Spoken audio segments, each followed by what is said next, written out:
दोस्तों कुरान पाक में नबियों के नाम पर तकरीबन 6 सूरा आई हैं। इन नबियों की नाम की सूरा में एक बहुत ही कमाल का मैथमेटिकल पैटर्न छुपा हुआ है। जैसा कि अरबी जुबान में हर लफ्ज की अबजद वैल्यू होती है, जो कि आप इस टेबल पर देख सकते हैं। अगर हम लफ्ज मोहम्मद की अबजद वैल्यू कैलकुलेट करें तो ये 38 बनती है। लेकिन कमाल की बात यह है कि कुरान में हमारे नबी मुस्तफ़ा सल्लल्लाहु अलैहि वसल्लम के नाम पर एक सूरा है जिसका नाम है सूरह मोहम्मद। दोस्तों सूरह मोहम्मद में टोटल आयात भी 38 ही हैं। दोस्तों इसी तरह लफ्ज इब्राहिम की अबजद वैल्यू 52 बनती है और सूरह इब्राहिम में टोटल आयात भी 52 ही हैं। इतना ही नहीं दोस्तों, हजरत नूह अलैहिस्सलाम के नाम नूह की अबजद वैल्यू 28 बनती है और सूरह नूह में टोटल आयात भी 28 ही हैं। आज आप कुरान पाक के इस कमाल के पैटर्न को जानकर अपना सर पकड़ लोगे, तो तैयार हो जाओ। दोस्तों मेरा नाम है माहनूर और आप देख रहे हैं फैक्ट WIK। अगर आपने अभी तक इस चैनल को सब्सक्राइब नहीं किया तो इसको सब्सक्राइब और बेल के आइकन को प्रेस कर लें ताकि आपको नई आने वाली वीडियोस की नोटिफिकेशन मिल सके। तो दोस्तों आइए जानते हैं कुरान के इनक्रेडिबल पैटर्न्स के बारे में। नंबर 1, कुरान में कलर्स का लफ्ज 7 बार आया है और आप ये जानकर हैरान हो जाएंगे कि लाइट स्पेक्ट्रम में टोटल कलर्स भी 7 ही होते हैं। कुरान की सबसे पहली सूरा जिसमें लफ्ज कलर आया है वो सूरा नहल है। और अगर आप गौर करें तो इस सूरा में लफ्ज कलर से पहले भी पूरे 7 अल्फाज आते हैं और इसके बाद भी पूरे 7 अल्फाज ही आते हैं। और इस आयत में टोटल लेटर्स 49 आते हैं और आपको ये तो अच्छे से ही पता होगा कि 7 को 7 से मल्टीप्लाई करने से ही 49 बनता है। क्या कमाल का पैटर्न है, अल्लाहु अकबर। नंबर 2, दोस्तों कुरान पाक में एक सूरा है सूरा अल कहफ। दोस्तों इस सूरा में अल्लाह ताला ने असहाबे कहफ को बयान किया है, जहां कुछ लोगों को अल्लाह ताला ने एक गार में 309 सालों के लिए सुला दिया था। याद रहे दोस्तों 309 साल। इस सूरा में लफ्ज लबीसू लिया गया है जिसका मतलब होता है वो वहीं ठहरे थे, जो कि इस गार में ठहरे हुए लोगों यानी असहाबे कहफ के बारे में है। कमाल की बात यह है कि इस सूरा में पहली बार जब लबीसू लफ्ज आया था, इससे लेकर आखिर लबीसू लफ्ज तक टोटल 309 अल्फाज ही आते हैं। याद है जब मैंने आपसे कहा था कि असहाबे कहफ जिनकी इस सूरा में बात हो रही है वो भी 309 साल इस गार में ठहरे रहे थे।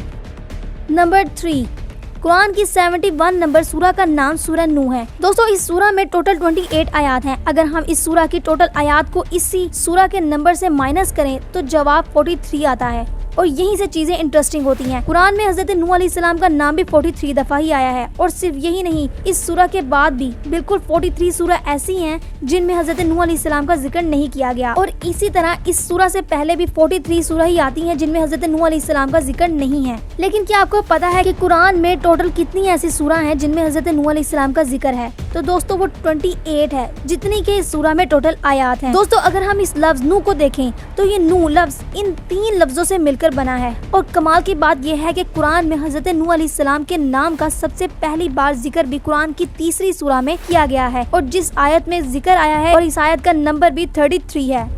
नंबर 4, दोस्तों अगर मैं आपसे कहूँ कि कुरान पाक में अर्थ की एज भी बताई गई है तो आप यकीन नहीं करोगे। कुरान में अल्लाह ताला ने फरमाया है कि मैंने ये दुनिया 6 में से 2 दिन में बनाई है। नासा के अकॉर्डिंग ये यूनिवर्स 13.7 बिलियन ईयर्स पुराना है। यूनिवर्स की इस एज पर बहुत से साइंटिस्ट बिलीव करते हैं। अगर हम इसका 6/2 निकालें तो इसके मुताबिक जमीन की एज 4.5 बिलियन ईयर्स बनती है, जो कि नासा के मुताबिक अर्थ की एक्चुअल एज है। अगर आप अर्थ की इस एज को इग्नोर भी कर दो तो फिर भी ये कैलकुलेशन 100% प्रूव कर देती है कि कुरान ने ये सच कहा कि जमीन को अल्लाह ने 2 दिन में बनाया है।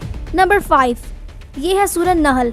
नहल का मतलब दोस्तों शहद की मक्खी होता है। ये सूरा शहद की मक्खियों के ही बारे में है और दोस्तों ये कुरान की 16 नंबर की सूरा है। और आप जानकर हैरान होंगे कि मेल शहद की मक्खियों में क्रोमोसोम्स भी 16 ही होते हैं और फीमेल शहद की मक्खियों में भी 16 पेयर्स ऑफ क्रोमोसोम्स ही होते हैं।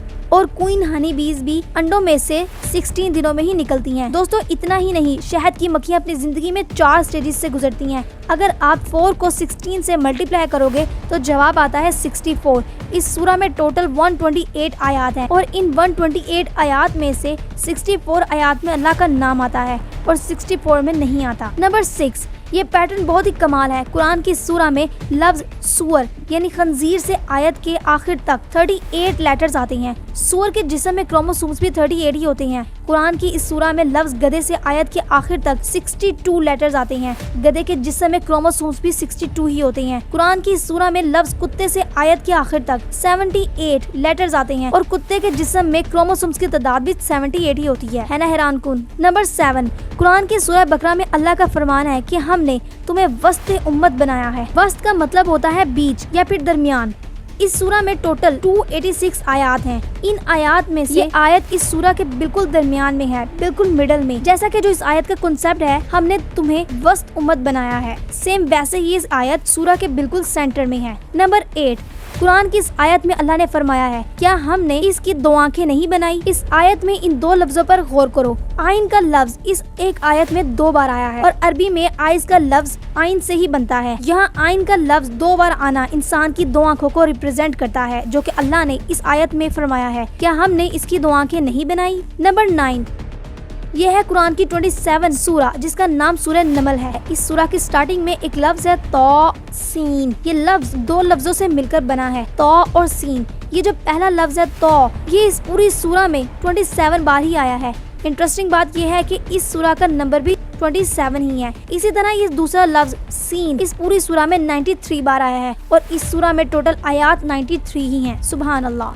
नंबर 10, यह है कुरान की 32 सूरा जिसका नाम सूरह सजदा है। इस सूरा में लफ्ज सजदा का मेंशन इस सूरा के 15 नंबर आयत में हुआ है और कमाल की बात यह है कि इस आयत में टोटल अल्फाज भी 15 ही हैं। इतना ही नहीं, इस सूरा में लफ्ज सजदा की 186 नंबर पोजीशन है और अगर हम 1, 8 और 6 को प्लस करें तो जवाब आता है 15, बिल्कुल जो कि इस आयत का नंबर है। अगर हम 15 को 2 से मल्टीप्लाई करें तो जवाब आता है 30, जो कि इस सूरा में टोटल आयात हैं। अगर हम इस नंबर यानी 186 को 2 से मल्टीप्लाई करें, जो कि इस लफ्ज की पोजीशन है, तो जवाब आता है 372। और कमाल की बात तो ये है इस सूरा के टोटल अल्फाज भी 372 ही हैं। नंबर 11, ये जो नंबर आप देख रहे हैं इसे द गोल्डन रेशो कहा जाता है। ये मैथ का एक सुपीरियर डिजाइन नंबर है। अगर किसी भी डिजाइन को इस रेशो के मुताबिक बनाया जाए तो वो परफेक्ट डिजाइन बनेगा। ये नंबर इस दुनिया के बहुत सी कमाल की चीजों की बनावट में इस्तेमाल हुआ है। अगर आप चाहते हैं कि मैं इससे मुताल्लिक वीडियो लाऊं और आपको एक्सप्लेन करूं कि गोल्डन रेशोज के ऊपर क्या क्या चीजें बनी हुई हैं, तो कमेंट सेक्शन में जरूर बताइएगा। कुरान पाक के हर सूरा के 2 मैथमेटिकल वैल्यूज होती हैं, जो कि ऑर्डर नंबर और वर्स नंबर होती हैं। इन दोनों वैल्यूज को जमा करने से सूरा की टोटल न्यूमेरिकल वैल्यू बनती है। कुरान की सूरा की न्यूमेरिकल वैल्यूज में कुछ नंबर्स रिपीट होते हैं, जबकि दूसरे नंबर्स यूनिक होते हैं और रिपीट नहीं होते।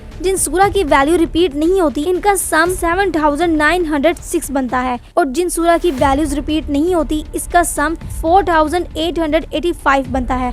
अगर आप 7906 को 4885 से डिवाइड करें तो जवाब आता है 1.618, the golden ratio number. Number 12, दोस्तों ये जो लफ्ज आप स्क्रीन पर देख रहे हैं कुरान के ऐसे अल्फाज हैं जिनका मीनिंग किसी को नहीं पता। इन अल्फाज ने दुनिया के तमाम लोगों को हैरान कर रखा है कि आखिरकार इनका मतलब क्या है। आज तक कोई भी इनको डिकोड नहीं कर सका। ऐसे अल्फाज आपको दुनिया के किसी भी किताब में नहीं मिलेंगे सिवाय कुरान पाक के। दोस्तों ये अल्फाज अल्लाह ताला और आप सल्लल्लाहु अलैहि वसल्लम के दरमियान कोड वर्ड्स हैं। नबी पाक सल्लल्लाहु अलैहि वसल्लम के दौर में भी किसी सहाबा को इन अल्फाज का मीनिंग नहीं पता था, जबकि इस वक्त बहुत से पोइट अरबिक लैंग्वेज में एक्सपर्ट थे। ये लफ्ज अल्लाह की तरफ से पूरी दुनिया को चैलेंज है, जो कि कुरान को अल्लाह का कलाम नहीं मानते। जैसा कि अल्लाह ने कुरान में फरमाया है,